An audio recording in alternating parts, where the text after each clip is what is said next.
kongo bwa hati aba babasagarukamwe amashemererwa bwa nyuma ya Gavumenti eri kurabira Minisita w'enshonga za Ruweru na Rwenzori okurga yakabahamiza ngo akasimo aka nikizagarukamu kubahebwa mu bwire butari bwa hare.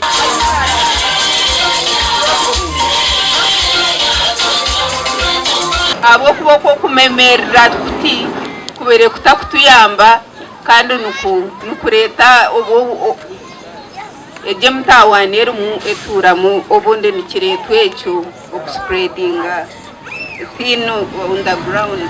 Gavumenti yo mu kwezi kwa 11 yo mwaka gwahwire ekemereza okushashurwa akasimo aka okwenda ngo kuchondoza kubanza kwakorwa ahabyorekere ngo hakaba harimo amazina ga bankazirwanaho bebishobobo ababire nibatunga sentezi konka president akabuza ate sente zona estuheire okurga 2008 billion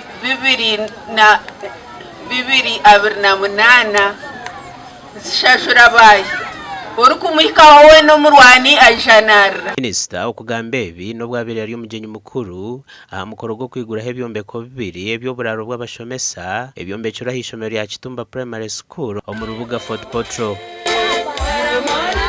Minister baranaliza murabako nyume 77 million. This one costed 180 something million. Atemera motwaza kujiha home communities imwa aba business people twachereza abamahi abo kubabona bakore ibintu nko kubatutambire okumwaretsero businge Gashaka Jonathan Singwi tuja kinga mukoro mtolmera